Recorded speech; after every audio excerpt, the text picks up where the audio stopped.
अस्सलाम वालेकुम नाज़रीन, आप देख रहे हैं जेके न्यूज़ और मैं हूं उसामा हिजर। नाज़रीन, कश्मीर हाउस में आज कुल जमाती हुर्रियत कॉन्फ्रेंस के ज़ेर एहतमाम कश्मीर रजिस्ट के उन्वान से एक तकरीब हो रही है, जिसमें वज़ीर आज़म आज़ाद कश्मीर और तमाम सियासी जमातों के रहनुमा जो है शिरकत कर रहे हैं। तो चलते हैं कश्मीर हाउस और आपको इस तकरीब का अहवाल बताते हैं। मतलब आज की कॉन्फ्रेंस का जो लोगों का ख्याल है कि मसले कश्मीर दफन हो गया और पाकिस्तानी अवाम और गवर्नमेंट में कोई इंटरेस्ट है नहीं, तो ये मैसेज ये देना कि जब तक ये एक एक कश्मीर और एक एक पाकिस्तानी जिंदा है, मसला कश्मीर जिंदा रहेगा। और पाकिस्तान आप देख रहे हैं, मेरी तकरीर भी आपने सुनी, बात भी सुनी कि हर फोरम पर हमारा प्राइम मिनिस्टर शहबाज शरीफ साहब यूनाइटेड नेशन में भी, OIC में भी, जहाँ दूसरा मौका मिलता है वही भी डट कर बात करते हैं। कश्मीर जाके भी 2-3 दफा गया है, मजीद भी जाएगा, वही कश्मीर की सरजमीन पर भी बात कर देते हैं कि ये मसला जिंदा है, जिंदा रहेगा। उसका सलूशन हल ये है कि वही जो सलामती कौंसिल के यूनाइटेड नेशन के रिजोल्यूशन है उस पर अमल दरामद जब तक न हो और कश्मीरियों को हक न मिले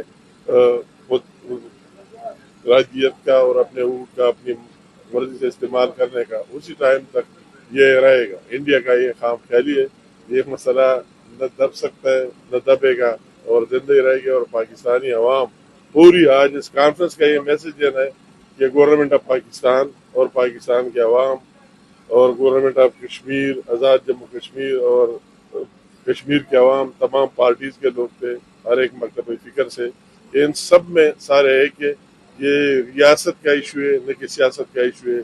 सियासत से बारातर होकर सारे रियासत के साथ है और इस इशू पर एक है और एक रहेंगे। मसला कश्मीर का जो हल है, इसमें जानदार किरदार वो क्या होगा, कब होगा और कौन प्ले करेगा? लेकिन साथ दहाइयों से सिर्फ बयानात नहीं देखने, साथ दहाइयों से जमहूरी अमल के जरिए भी मौजूदा कश्मीर के लोगों ने साबित किया तो हिंदुस्तान के साथ नहीं है। ठीक है। आपने गुरिल्ला जंग के जरिए भी साबित किया हिंदुस्तान के साथ नहीं है, मुजाहिमत से भी साबित किया हिंदुस्तान के साथ नहीं है, करारदादों से भी साबित किया हिंदुस्तान के साथ नहीं है, मुजाहरों से भी साबित किया हिंदुस्तान से नहीं है। तो हर तहरीक का एक फेज होता है, इस फेज में हिंदुस्तान ने अपना पैसा लगाया, पूरी दुनिया की सपोर्ट उसने गैदर करने की कोशिश किया, लेकिन उसके बावजूद मौजूदा कश्मीर में अगर उसको इतना ही कामयाबी होती तो स्टेटहुड बहाल करता। स्टेटहुड उसने बहाल नहीं किया, वहाँ पे इंतखाबात जो कराए उसके बाद इख्तियार नहीं देता और उसको तकसीम न करता। ये तो हमारी कामयाबी की दलीलें हैं, ये साबित करते हैं कि हिंदुस्तान के तमाम अरबे जो है वो नाकाम हुए और हम कामयाब। साथ आयु से हमें सिर्फ बयानात और मजम्मत ही देखने को मिल रही है। मसला कश्मीर का जो हल है वो क्या है, वो कब होगा, जानदार किरदार इसमें जो है वो कौन अदा करेगा? ये बुनियादी किरदार तो इसमें जो कश्मीरी जिनका बुनियादी केस है उनको इसमें अदा करना है। ठीक है। बाकी ये है कि पाकिस्तान की हमेशा से जो है इसमें मामलत रही है, कभी ऊपर नीचे चीज़ें होती रहती हैं, मगर अभी जो करंट सूरत हाल बनी हुई है, ये महज से ये कैटलिस्ट के तौर पे इसको जो है वो रोल अदा करना चाहिए और हम तमाम जो स्टेक होल्डर्स हैं उनको इकट्ठे होने की ज़रूरत है और एक मुस्बत लॉन्ग टर्म पॉलिसी की ज़रूरत है, जिसके ऊपर हम जो है ये जो एक हमलतवा माइंड सेट है, जो एक एजेंडा है मोदी सरकार का, इसको हमने डिफीट भी करना है और हमने जो ये ग्राउंड बीच में लूज किया उसको कवर भी करना है, हमने आगे बढ़ना है और उसके बुनियादी तौर पर कश्मीरियों में जो है वो यकजहती बुनियादी तौर पर ज़रूरी है। उसके बाद फिर अगला स्टेप जो है वो लिया जा सकता है। मेरे ख्याल में पाकिस्तान का एक मुसलसल किरदार रहा है, रहेगा और इंशाल्लाह, क्योंकि कश्मीर हमारे DNA का हिस्सा है और कश्मीर की पॉलिसी कायदे आज़म ने बनाई थी। अब हम समझते हैं कि नादर मौका आया है, पाकिस्तान UN सिक्योरिटी काउंसिल में है, एक नया आलमी निज़ाम उभरा है,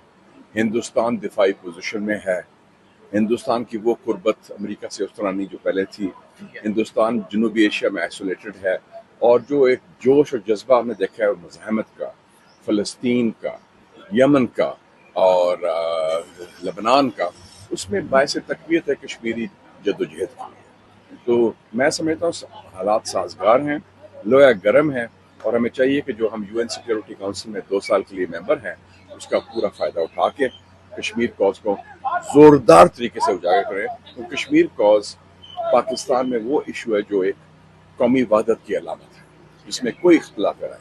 पाकिस्तान के किरदार में ये तो किरदार तो बदलता रहता है, हालात और वाक़यात के मुताबिक बदलता रहता है, लेकिन जैसे यहाँ पे बड़ी खूबसूरत बात की प्राइम मिनिस्टर आज़ाद कश्मीर ने, कमज़ोर वकील اور ایک وکیل نہیں ہے آپ کے پاس. فلسطین کے پاس کوئی وکیل نہیں ہے. کشمیریوں کے پاس خدا کے فضل و کرم سے ایک وکیل ہے پاکستان. اس کے اپنے اندرونی بیرونی علاقائی عالمی حالات کے تناظر میں کبھی کمی کبھی پیشی ہوتی ہے, اور یہ تحریکوں میں بھی یہ بات جاری رہتی ہے. اسے گھبرانے کی بات نہیں ہے. پاکستان کے عوام نے, پاکستان کی فوج نے کبھی اپنے رول میں کوئی کمی بیشی نہیں کی. حکومتوں سے, سیاسی جماعتوں سے کمی بیشی ہوتی رہی ہے, اور وہ اسی طرح چلتا ہے دنیا کا نظام. اس میں کوئی پرابلم نہیں.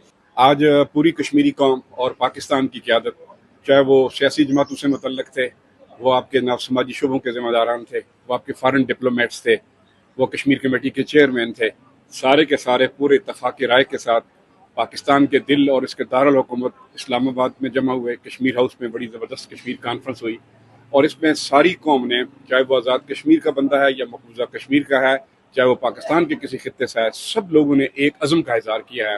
اور وہ عزم یہ ہے کہ مودی کے 5 اگست 2019 کے جتنے بھی قابضانہ اقدامات ہیں فاشسٹ اپروچ والے, ان کی ہم مذمت کرتے ہیں. اور مودی کے ساتھ اس کی قاتل 10 لاکھ بھارتی افواج کو ہم یہ یقین دلانا چاہتے ہیں کہ تم اور کتنوں کو مارو گے. ہمارے 1 لاکھ سے زائد شہداء ہیں, ان کے خون کے ساتھ کسی کو غداری نہیں کرنے دیں گے. تحریک آزادی کشمیر ایک لیجیٹیمیٹ جدوجہد ہے. اقوام متحدہ نے اس کی اس لیجیٹیمیسی کو تسلیم کیا ہوا ہے. یہ ایک ایمرجنسی کانفرنس تھی جو انڈیا نے پچھلے 1.5 ہفتے کے دوران امت شاہ کے دورے کو کامیاب کرنے کے لیے وہاں پر ڈائریکٹلی آل پارٹیسپیٹ کانفرنس کی لیڈرشپ کو, قیادت کو, اور پھر ان کی فیملیز کو, بچوں کو ہراس کرنا شروع کر دیا, اور ان کو بندوق کی نوک پر ان سے ایفیڈیوٹس انہوں نے سائن کروائے کہ ہمیں تحریک کے ساتھ کوئی وابستگی نہیں ہے, ہم الگ ہو رہے ہیں.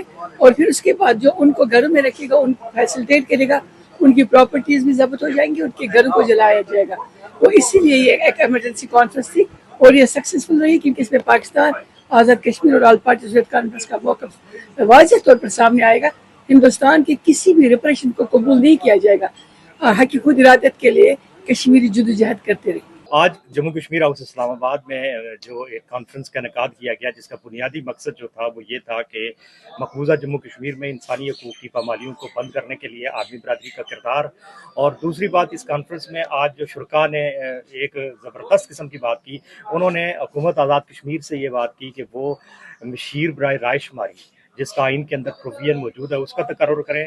اور حکومت پاکستان سے بھی مطالبہ کیا گیا کہ وہ وزارت خارجہ کے زیر اہتمام ایک انوائے جو ہے وہ اسپیشل ریپرزنٹیٹیو کشمیر کے لیے رکھیں.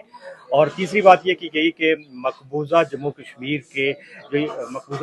میں جو مودی سرکار کی طرف سے وہاں پہ اقدامات ہو رہے ہیں, ان کے حوالے سے پاکستان جو غیر مستقل ممبر بنا ہے اس کو بھرپور کردار ادا کرنا چاہیے, اپنا اثر و رسوخ استعمال کرنا چاہیے, اور دنیا کو یہ بتانا چاہیے کہ کشمیریوں کا جو کیس ہے وہ رائٹ ٹو سیلف ڈٹرمینیشن کا کیس ہے. جی ناظرین, آپ نے آج کی اس تقریب کا سارا احوال دیکھا, مقررین کی بات بھی سنی. وزیر اعظم آزاد کشمیر نے 2 ٹوک کہا کہ اگر ریاست ہے تو سیاست بھی ہے, اور ہم بھی ہیں, اور کسی کو انتشار پھیلانے کی اجازت ہرگز نہیں دیں گے. مقررین نے یہاں پر مطالبہ کیا ہے کہ وزارت خارجہ میں مقبوضہ کشمیر کا, آزاد کشمیر کا جو نمائندہ خصوصی ہے وہ مقرر کیا جائے, جو کشمیر کے حوالے سے اپنا کردار ادا کرے. اسامہ حضر, JK نیوز, اسلام آباد, پاکستان.